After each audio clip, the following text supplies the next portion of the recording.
Livro O Valor Terapêutico do Perdão, Entendendo o Perdão, 4.3 Tomar o ofensor como ignorante. Tendo ou não participado da reação que o vitimou, compreenda e considere sempre o agressor como espírito desconhecedor das repercussões de sua atitude.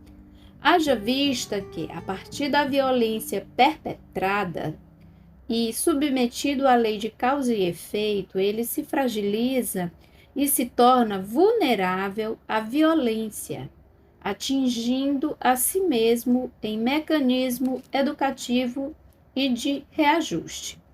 Os pais, ante as falhas do filho ainda criança, tomam costumeiramente atitude corretiva, mas perdoam-lhe facilmente os erros, afirmando, entre aspas, ele é apenas uma criança. Assim também devemos compreender o nosso ofensor na infância espiritual. 4.4 Entender o ofensor como enfermo. Considerar as dificuldades íntimas do agressor, as dificuldades por que vem passando, as limitações em sua educação, a carência moral e mesmo material que lhe assegure uma vida digna, os reveses da vida, o seu momento emocional. Isso tudo demonstra sua condição de enfermo em qualquer um dos aspectos dos distúrbios da saúde, como entendida pela Organização Mundial de Saúde, requerendo de quem se encontra em melhor estado de rigidez, de equilíbrio orgânico, uma postura de tolerância e compreensão. Não significa naturalmente que ele não seja responsável por sua atitude negativa, posto ser dotado de livre-arbítrio, mas se colocarmos em seu lugar, submetidos a dolorosas vivências, qual seria a nossa reação? O espírito imperfeito, amargando as dores do mundo, tende ao descontrole, ainda que momentâneo, o que não lhe descaracteriza a condição de filho de Deus e de ser perfectível, tal como qualquer um de nós. Ora, considerando uma dor maior do que a nossa, sofrida por quem nos agride, teremos maior disposição para nos pormos em posição mental para o perdão. Por outro lado, lembremos que não devemos pretender nos tornar o braço da lei, que compulsoriamente o fará rever posições e sofrer as consequências naturais do seu comportamento equivocado. 4.5 Entender o ofensor como instrumento de prova. Reencarnamos neste mundo para o desenvolvimento das nossas potencialidades, para progredir. Nesse sentido, as situações e oportunidades que se nos apresentam podem ser classificadas, levando em conta a sua gênese, como sendo missões, expiações ou provas. No primeiro caso, assumimos posições e desenvolvemos ações para o progresso geral que resultam em nosso próprio progresso. Cumprimos com a nossa parte na obra da criação. Entre parênteses. As expiações são resgates que objetivam patrocinar a educação pelo reequilíbrio do que foi desestruturado no passado por ignorância ou maldade. No último caso, a partir de avaliações na escola terrena, buscamos confirmar e consolidar um aprendizado supostamente aprendido. Sendo assim, o ofensor, sem imaginar e sem querer, com o mal, far-nos o bem. De fato, como poderíamos saber da necessidade de aplicar o perdão se não houvesse situações reais, concretas para vivenciar? O agressor está posicionado aqui, naquela condição da passagem evangélica, entre aspas. É necessário que sucedam escândalos, mas ai daquele homem por quem vem o escândalo.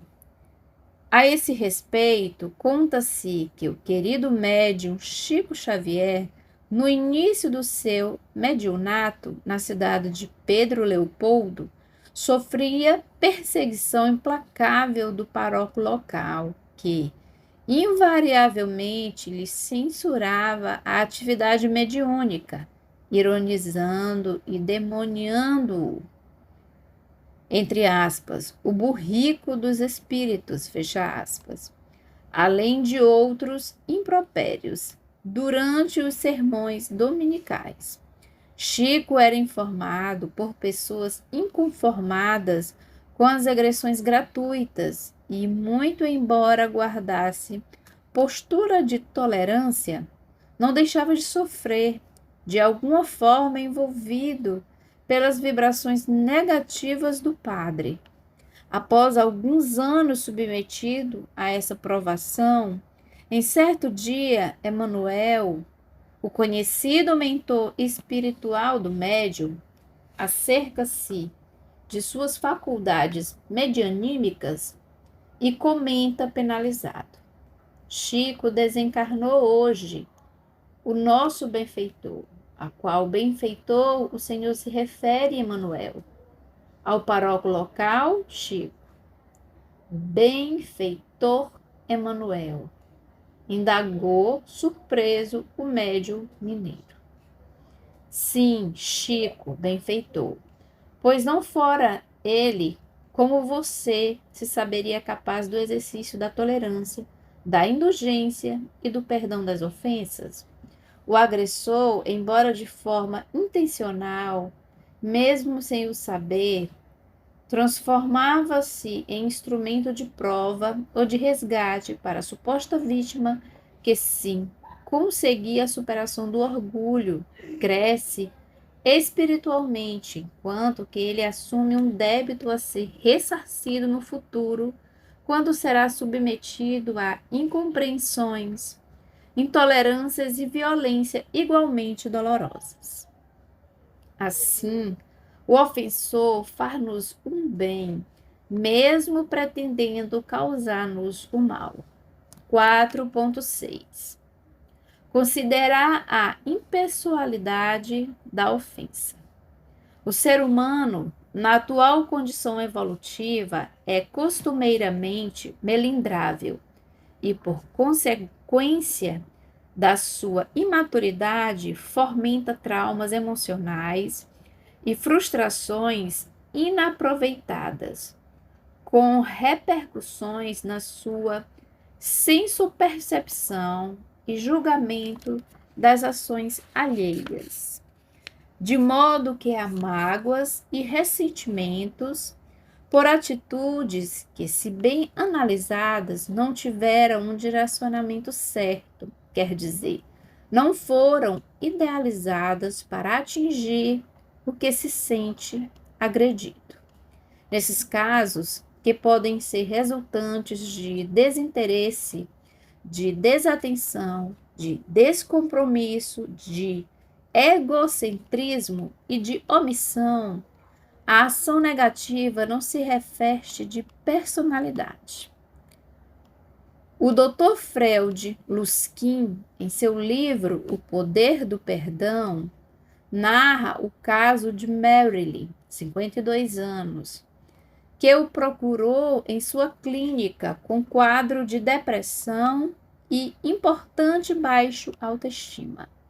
Ela acreditava localizar o início de sua enfermidade e apontava como causa de sua problemática a educação recebida de seus pais na infância. Filha única de um casal que se havia consorciado, sem laços afetivos mais consistentes.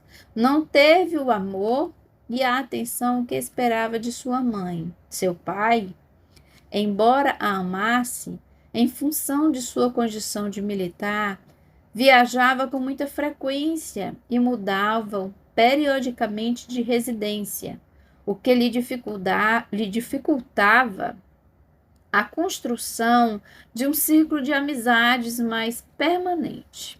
Marilyn cresceu sentindo-se insegura e com dificuldades em fazer amizades. Aos 50 anos, continuava a sofrer a dor de não ter sido amada convenientemente por sua mãe e mantinha-se magoada e ressentida, o que a impedia de ter uma vida normal, pois que estacionou no passado, mantendo-se solitária, apesar de casada. Sua mãe, aos 80 anos, permanecia alheia aos anseios da filha que ainda esperava reversão antes da desencarnação da genitora. Podemos compreender, no caso de Marilyn, que sua mãe não agiu intencionalmente, não cogitava desprezar a filha ou maltratá-la de alguma maneira. Simplesmente ao peso de suas dificuldades como ser humano, não se permitiu amenizar as amarguras a partir de uma relação afetuosa com a filha, mantendo-se sofrida com um casamento estéril de sentimentos e com uma vida sem maiores atrativos. O desamor, entendido por Marilyn como agressão pessoal, em verdade reveste-se de impessoalidade, o que naturalmente não anula a responsabilidade materna, mas é fato que não há a intenção de magoar. Marilyn, assim como procedeu sua mãe, a quem recrimina, não aproveitava as outras oportunidades de desenvolvimento afetivo. Agriolhada que se mantinha a criança ferida no passado. Assim se dá com muitas pessoas. Sentem-se agredidas porque nem mesmo se dá conta do mal que faz, simplesmente por não se permitir compartilhar emoções ou se circunscreve à dimensão do próprio ego. A respeito, o Dr. Freud Luskin comenta, entre aspas, a maioria das afrontas é cometida sem a intenção de fazer alguém sofrer pessoalmente. 3 pontinhos. Entristece-me ver inúmeras pessoas que não conseguem prestar atenção ou ser gratas às pessoas que as amam porque estão pensando naqueles que as magoaram ou porque estão se sentindo tristes por suas perdas. Uma grande dificuldade em romper com as amarras da mágoa nessas circunstâncias é o fato de se eleger a pior das piores de todas as criaturas, como se o seu sofrimento pessoal fosse o mais dilatado do universo. Compreendemos perfeitamente o quão pungente e dolorosa pode ser uma experiência de vida desse tipo, mas se erguermos os olhos para o alto, como nos sugere o espírito Lacordaire em O Evangelho segundo o Espiritismo, descobriremos um grande número de pessoas que se afligem como nós e outras que se encontram experimentando dores ainda mais lancinantes. Essa solidariedade universal, até certo ponto, nos regata as forças para seguirmos lutando e para vencermos as dificuldades compreensíveis de se darem em um mundo de expiações e provas, como o nosso. O drama familiar, embora não tenha como especificar ou detalhar o caso em pauta, poderá, em tese, ser compreendido sobre o enfoque espírita como uma dificuldade de relacionamento que se arrasta, insolúvel de outros momentos reencarnatórios até o presente, aguardando-se pelo menos um dos protagonistas que sofrem e o fazem sofrer a assunção de uma postura clara e definida de perdão, iniciando o estabelecimento dos laços de amizade e fraternidade em direcionamento para o amor.